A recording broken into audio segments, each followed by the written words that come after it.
Good evening, everyone. My name is Dana Lyons, and I'm continuing on a series of bedtime songs and stories. I originally started doing these mostly for my friends in the medical community, the nurses, the doctors, the aides, the people who work in the nursing homes, the first responders, firefighters, the ambulance people, the police, because they have a seriously stressful job right now. And I think I just wanted to sing them a nice, mellow song in the evening, which might help them relax and feel good and hopefully get a good night's sleep before they get up and do it again tomorrow. Um, so we also appreciate all of those folks. And I also want to sing these for the rest of us because it is a challenging time, and we could all use a good sweet song and a story. Some evenings, and tonight I'm happy to dedicate this to my friend John Seed in Australia. And John and I go back a long ways. We met in 1987 at an environmental gathering on the north rim of the Grand Canyon. And we hit it off immediately, and we played songs and just had a great old time. And John said, hey, why don't you come to Australia? And I'm like, yeah, I'll come to Australia. I've never been there. That sounds fantastic. And he said, when? I said, soon. And I think I went the next year. And John set up this incredible tour. I think we did a month in Australia and a month in New Zealand, if I recall correctly. And we did shows at all these odd and wild places. And when I flew over there, I was so excited. If I recall correctly, John met me in Seattle, or rather in Sydney, and then we took the train up to Lismore, where he lived at the time. And we got up there, and John says to me, I was seriously jet lagged from the flight, and it was like a 12-hour train ride or something like that. He says, Dana, you gotta reconnect to the earth, mate. You just gotta lie on the earth. He goes, go down to the beach and just go for a swim and reconnect. And I'm like, that sounds good. And then he hands me the keys to his ancient van. And I'm like, thanks, John. And I get out there, and I'm jet lagged. I haven't really slept for 3 days. And I realize the steering wheel is on the wrong side of the car. And I'm like, oh, wow, that's right. They drive on the other side of the road. So I'm going to be driving to the beach in an old strange van on the wrong side of the road when I'm jet lagged. But so I really paid attention. And I did it. I succeeded. And I got to the pull off there. It was kind of a dirt road and big pull off, and you had to walk down to the beach from there. And I stepped out of the van, and I had one foot on the ground, and then almost immediately I had this incredibly intense pain in my foot. And I'm like, oh my God. And it hurt. It felt like the equivalent of like 10 bee stings simultaneously. And I'm like, oh my God, there's so many things in Australia that can kill you. And I'm not here 24 hours, and I've been bitten by one of them. I'm like, okay, pull yourself together. Okay. I need to, I'm thinking I might have to go to the hospital. So, my foot is beginning to swell up. I'm like, oh my God. So I'm looking around, and there's a house, up this long driveway. We're kind of out in the country.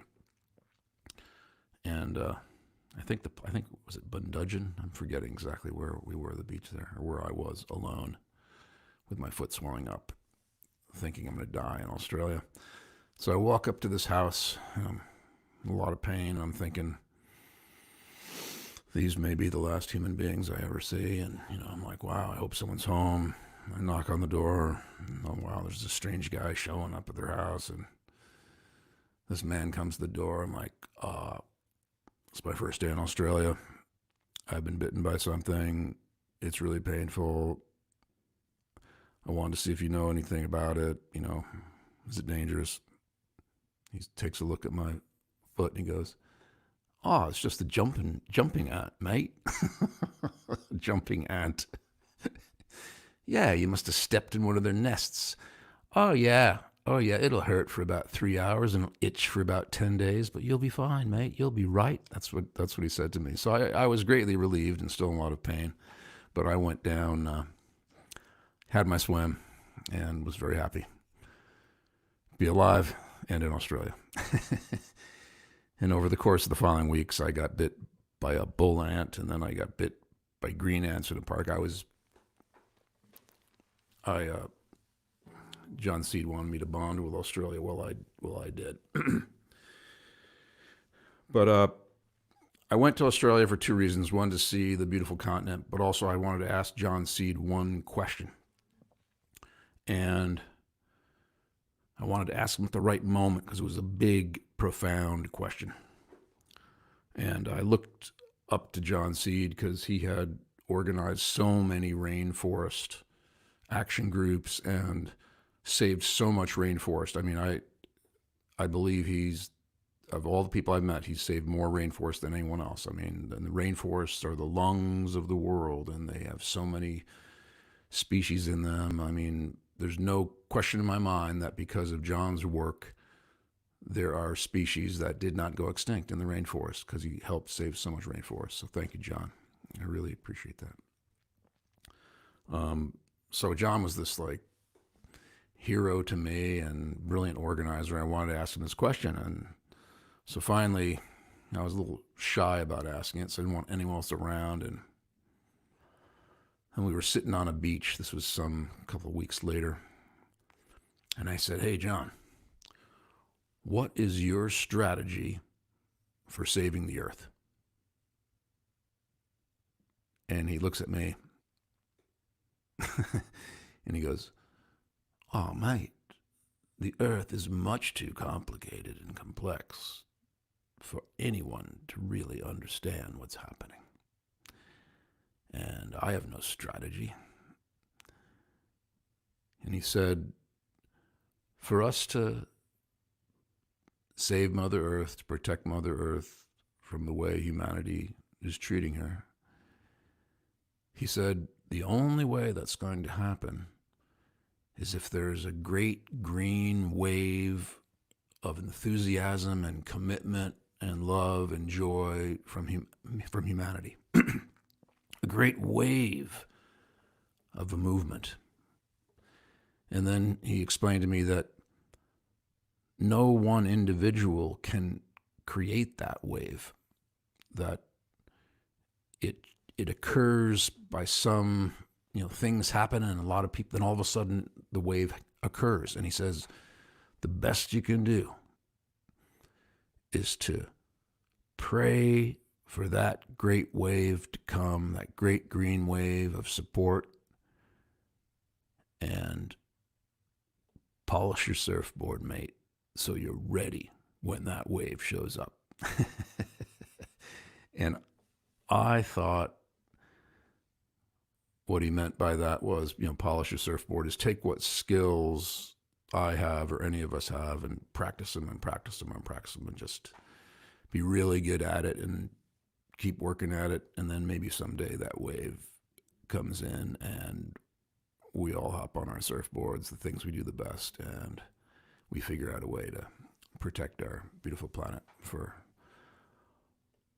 all of us and future generations. So this song is going out to my dear friend and mentor and hero, John Seed, and his family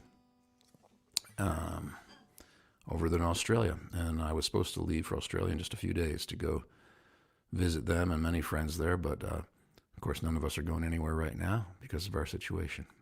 But here is a prayer for this land.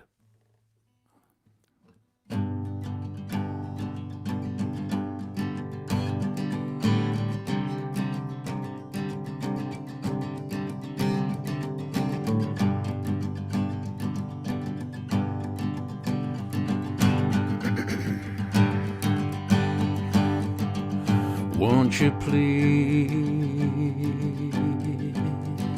hear my prayer for this land?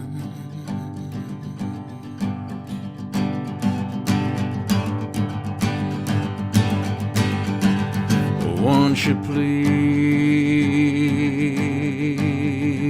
hear my prayer for this land?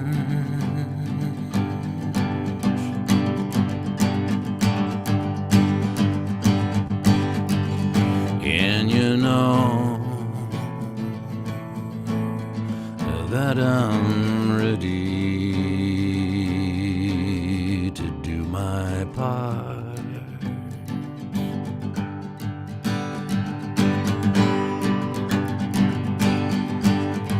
I'm just standing by waiting for that wave to start.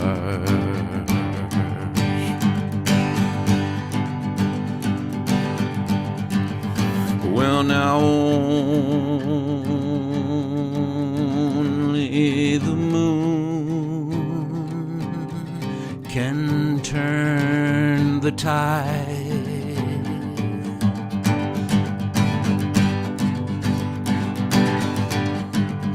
You know that only the moon can turn the tide.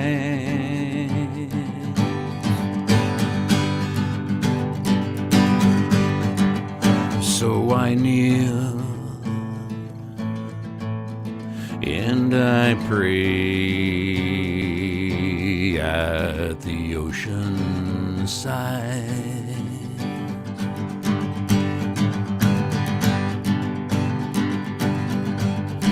And I watch for that wave, that great green wave to rise.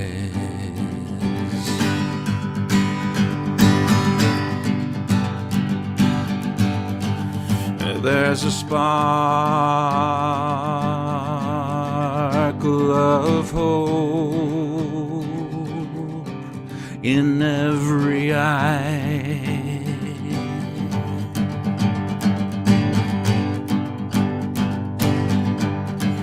Yes, there's a sparkle of hope in every eye.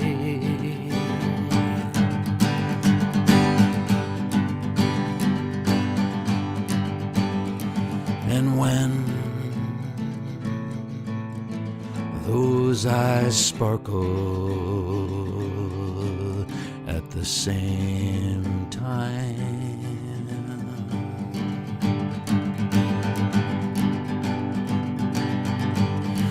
that's the time when that wave of love will rise.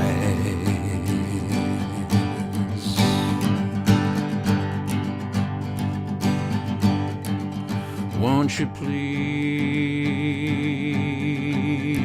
hear my prayer for this land?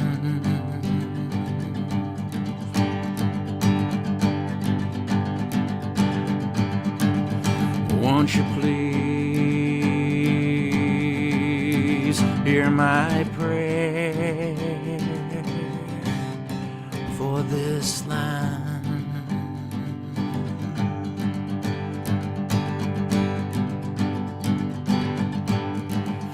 Won't you please please hear my prayer.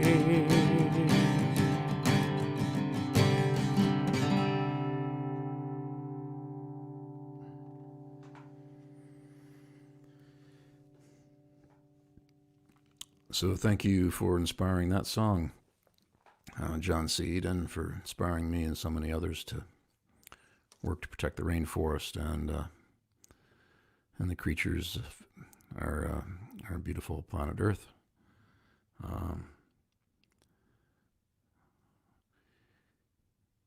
Our current situation really changes all of our lives. It affects us all. The world, it's so odd. It's rare when something affects us all. And most of us across the world are staying at home because we're supposed to, and because it's the right thing for the community. And I'm hoping that in this challenging time, this very difficult time, when we're all kind of forced to slow down, that maybe we'll reflect as a species, reflect as humanity on what it means to be alive and how good it is to be alive and how good it is to live on this spectacular planet, and every corner of it is magical. And maybe we can follow the lead of people like Greta in Sweden, and maybe the great green wave will rise. So, for all of you getting ready to go to sleep, big deep breath. May you have sweet dreams, good night's rest. And tomorrow we will continue. We'll get up and we will face the day and do it again. All right. Good night and sweet dreams.